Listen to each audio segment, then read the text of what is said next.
Assalamu alaikum, my name is Rida Talpur and I am PMS 2018 qualifier. This is Gender Studies lecture और आज हम पढ़ने वाले हैं ग्लोबलाइजेशन एंड जेंडर।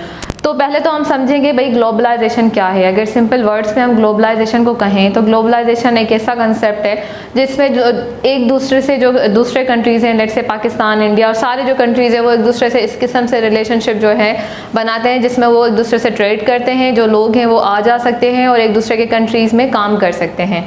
अब ये जो ग्लोबलाइजेशन का कंसेप्ट है एक्चुअली ये था तो बहुत ही ज़्यादा पुराना, यानी सिल्क रोड के ज़माने से भी पहले, बल्कि रसूल खुदा सल्लल्लाहु अलैहि वसल्लम के ज़माने से जब हम देखते हैं कि हम ये हदीस देखते हैं कि अगर आपको इल्म हासिल करने के लिए चीन भी जाना पड़े तो जाएं। तो आप अगर इसको ज़्यादा डिटेल में जाकर देखेंगे तो आपको पता चलेगा कि भाई उस टाइम पे जो है सऊदी अरब जो था या जो मदीना की स्टेट थी वो डिफरेंट कंट्रीज से, इंडिया से, चाइना से और दूसरे कंट्रीज से क्या करती थी, ट्रेड करती थी। तो यानी कि ग्लोबलाइजेशन उस ज़माने और उससे भी पहले वाले ज़मानों में मौजूद था, लेकिन फिर ये गुम हो जाता है कॉलोनाइजेशन की वजह से। उसके बाद क्या होता है कि इसको फिर से अंग्रेज़ रीइंट्रोड्यूस कराते हैं डिफरेंट तरीक़ों से। जैसे सबसे पहले वुडरो विल्सन जो है लीग ऑफ नेशन को क्रिएट करता है, जिससे वो कहता है कि अब जो है क्या होगा कि एक दूसरे से जब जो कंट्रीज़ हैं वो ज़्यादा से ज़्यादा ट्रेड करेंगे तो फिर क्या होगा, झगड़ा कम हो जाएगा या झगड़ा ख़त्म हो जाएगा। तो उसके बाद वो जब लीग ऑफ नेशन फेल हो जाती है तो फिर क्या आता है, फिर आता है यूनाइटेड नेशंस और उसके बाद कुछ दूसरे सिस्टम्स आते हैं, जैसे ब्रेटन वुड्स सिस्टम आ जाता है। जो वर्ल्ड बैंक थी वो पहले यूरोपियन बैंक थी, उसके बाद वो वर्ल्ड बैंक में कन्वर्ट होती है और फिर क्या होता है कि इंटरनेशनल मॉनेटरी फंड वगैरह आ जाते हैं। अब बात यह है कि ये जो इंटरनेशनल मॉनेटरी फंड है या जो ग्लोबलाइजेशन है आखिर इसका जेंडर में क्या जाता है, यानी कि वुमेन पे उसका क्या असरात होते हैं। तो सबसे पहले जो टॉपिक है वो हम पढ़ेंगे IMF का, कि इंटरनेशनल मॉनेटरी फंड जो है, जो ऑर्गेनाइजेशन है उसका जो है उसका क्या जाता है जेंडर के लिहाज से। तो इंटरनेशनल मॉनेटरी फंड जो है वो आपकी कंट्री को तब फंड करती है जब आपके पास करंट डेफिसिट, अकाउंट डेफिसिट में मसला होता है, यानी जो आपकी GDP होती है जब उसमें कोई मसला होता है तो फिर आप क्या करते हैं कि आप IMF के पास जाते हैं, उन्हें कहते हैं कि हमें पैसे उधार चाहिए ताकि हम क्या कर सकें, अपना कर्जा चुका सकें, जो चीज़ें हमें लेनी थी उनके लिए जो हमें पेमेंट करनी है वो हम कर सकें। वो कहते हैं कोई मसला नहीं है, हम आपको उधार दे देंगे, लेकिन हमारी ये टर्म्स एंड कंडीशंस है, इस पे आपको चलना होगा ताकि आइंदा जो है आपको हमारे पास आना ना पड़े, आइंदा आपको किसी किस्म का भी जो है कर्ज हमसे लेना ना पड़े। अब जो टर्म्स एंड कंडीशंस जो हैं उनको क्या कहते हैं, स्ट्रक्चरल एडजस्टमेंट पॉलिसीज़।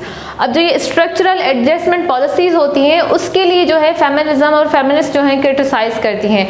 वो क्यों क्रिटिसाइज़ करती हैं, वो इसलिए करती हैं कि भाई जब आप 3 या 4 मेन चीज़ें होती हैं जो IMF आपको करने को कहता है। पहला ये कि आपकी फंड में आपको क्या करना है, जो आपकी GDP जो स्पेंडिंग है उसमें आपको क्या करना है, बजट में आपको कट करना है। दूसरा आपको डीवैल्यू करनी होती है आपकी करेंसी, और तीसरा कुछ और जो है ट्रेड के हिसाब से हमने चीज़ें जो है करनी होती हैं।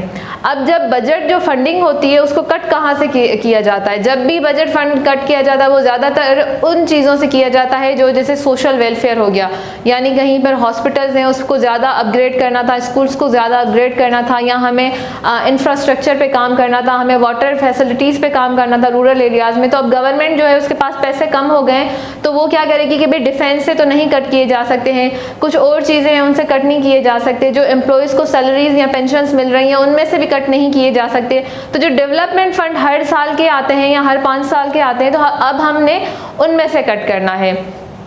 तो फेमिनिस्ट कहती हैं कि भाई जो आप ये कटिंग करते हैं जो बजट की, उसमें सबसे ज़्यादा जो पब्लिक जो चीज़ें होती हैं, यानी पब्लिक स्कूल हो गए, पब्लिक पार्क्स हो गए या फिर पब्लिक हेल्थ हो गए, उसको ज़्यादातर जो है वो ख़वातीन इस्तेमाल करती हैं। और ख़वातीन इसलिए इस्तेमाल करती हैं क्योंकि 50% जो ख़वातीन हैं, जो यानी पूरी अगर हम पॉवर्टी को देखा जाए तो पॉवर्टी में सबसे ज़्यादा पुअर जो होती हैं वो ख़वातीन होती हैं। अब क्योंकि वो जो है प्राइवेट चीज़ें ज़्यादातर यूज़ नहीं कर सकती, अफोर्ड नहीं कर सकती, तो इसलिए क्या होता है कि वो चीज़ें यूज़ करती हैं। अब जब आप उस फंड में जो है जब कटिंग कर देते हैं तो उससे क्या होता है कि उनके ओवरऑल जो है हेल्थ पर, उनके ओवरऑल हर चीज़ पे, एजुकेशन पे उनके क्या पड़ता है, इम्पैक्ट पड़ता है। अच्छा, फिर उसके बाद हम अंडरलाइन कॉजेज देखते हैं कि भाई ये सब हो क्यों रहा है। इमीडिएट कॉजेज तो हमने देख लिए, लेकिन ये हो क्यों रहा है। तो सबसे पहला रीज़न उसका पॉवर्टी है। भाई औरत की हेल्थ इसलिए ख़राब होती है क्योंकि उसके पास प्रॉपर रिसोर्सेज नहीं है, पॉवर्टी की वजह से जो है उसकी हेल्थ ख़राब हो रही है। उसके बाद है कि हेल्थ जो पॉलिसीज़ डिफिकल्टीज बनती हैं और जो स्ट्रक्चरल वीकनेसेस हैं वो जो हमने पीछे कहा कि भाई एक तो बजट एलोकेशन नहीं है, फिर ऊपर से जो है हमारे पास स्पेशलिस्ट नहीं है, फिर जो हैं वो भी मौजूद नहीं है, फिर जो हमारी हॉस्पिटल्स हैं वो इतनी ज़्यादा दूर है कि वहाँ तक अक्सर जो है ख़वातीन पहुँच नहीं पाती हैं। फिर है low social and economic status of women, कि भाई वुमन के पास तो पैसे ही नहीं है, उसका जो इकोनॉमिक स्टेटस है वो भी बहुत ज़्यादा मैटर करता है उसकी हेल्थ में, कि वो अच्छे डॉक्टर के पास तभी जाएगी जब उसके पास उस अच्छे डॉक्टर की अच्छे पैसे हों उसकी फ़ीस भरने के लिए। फिर ये फ्रीक्वेंट प्रेगनेंसीज, भाई पाकिस्तान में जो है हमारी अभी पॉपुलेशन ग्रोथ 2.3 है, यानी कि अगर हम इस हिसाब से चलते रहे तो 2045 तक हम क्या हो जाएंगे, हम डबल हो जाएंगे। ऑलरेडी हम इतने सारे हैं, पर फिर क्या हो जाएगा, हम इससे भी ज़्यादा हो जाएंगे। जैसे कि मैंने पहले भी कहा कि एक रिसर्च के मुताबिक कि पाकिस्तान में हर एक जो बच्चा है वो अपनी उस औरत की नज़र में एक्स्ट्रा है। और इसी तरीके से जो है बहुत गाँव में तो ये होता है कि जितने ज़्यादा बच्चे होंगे तो उतना ज़्यादा वो मतलब आपको समझा जाता है कि आप लेट्स से अमीर हैं या आप बहुत ज़्यादा इन्फ्लुएंशियल हैं, तो इसीलिए ज़्यादा प्रेगनेंसीज यानी ज़्यादा जो है उनको बीमारियां होने लगती हैं। अब जो सन का प्रेफरेंसेस है कि भाई बेटी नहीं बेटा होना चाहिए, अब इस बेटे के चक्कर में जो है वो लोग 3-3, 4-4 और यहाँ तक कि हमने 8-8 और 9-9 मैंने खुद जो है ना देखा कि एक बेटे के चक्कर में 9 बेटियां उन्होंने पैदा कर ली हैं। तो वो सिर्फ इसलिए है। ओवर बर्डनिंग ऑफ वुमन में ट्रिपल रोल, भाई वो वाइफ भी है, वो मदर भी है और फिर वो फ्री की जो है ना केयर टेकर भी है और फिर वो घर के काम भी करती है। तो वो औरत को इतना ज़्यादा बर्डन दे देते तो उससे क्या होता है कि वो ज़्यादातर जो है वो ज़्यादा जल्दी बीमार होना स्टार्ट हो जाती हैं। उसके बाद lack of access to clean water, sanitation, ये पाकिस्तान का सबसे बड़ा मसला है। सैनिटेशन जो है वो हमारा एक लेट्स से कॉन्स्टिट्यूशनल तो क्या एक बेसिक राइट, एक ह्यूमन राइट है कि भाई वॉशरूम जो है वो जो है ना औरत के लिए तो क्या मर्द के लिए भी बहुत ज़्यादा ज़रूरी है। आज तक अगर अभी हम देखें तो पाकिस्तान में बहुत ज़्यादा जगहों पे जो है वही वो एक प्रिमिटिव सोसाइटी में हम रह रहे हैं कि जो ख़वातीन हैं उनके लिए वॉशरूम्स नहीं होते हैं प्रॉपर, मतलब वहाँ वॉशरूम्स ही घर में नहीं होते हैं। तो वो उससे क्या होता है, उससे उनको मसला होता है। दूसरा ये कि वो पानी, आपने अक्सर पिक्चर्स देखी होंगी कि वो पानी सर पे जो है ना मटके रखकर और फिर वो लेकर आ रही है, तो पोर्टेबल वाटर वहाँ पर नहीं है।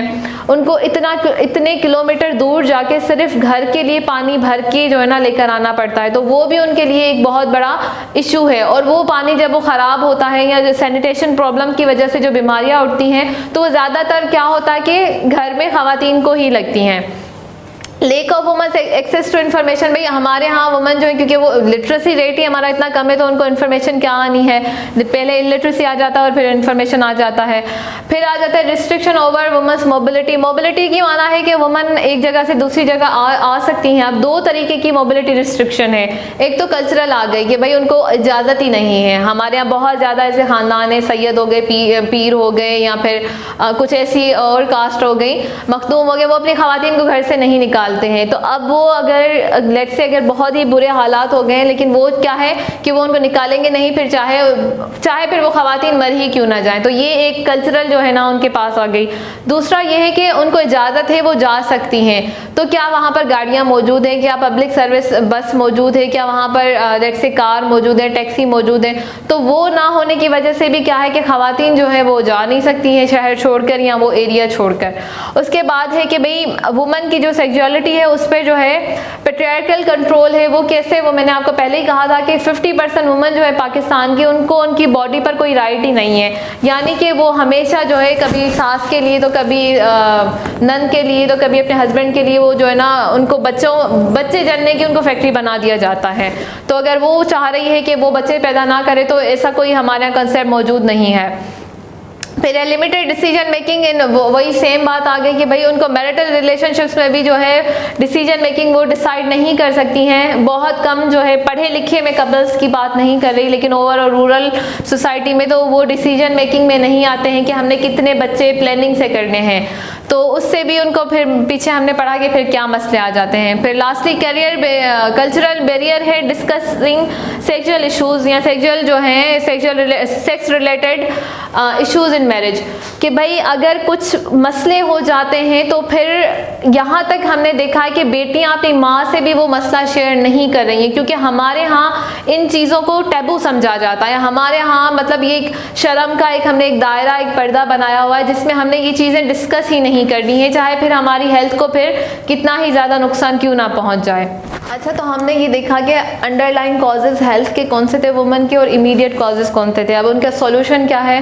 सॉल्यूशन बहुत सिंपल है कि गवर्नमेंट को सबसे पहले तो एजुकेशन को प्रॉपरली फ़ंड करना है।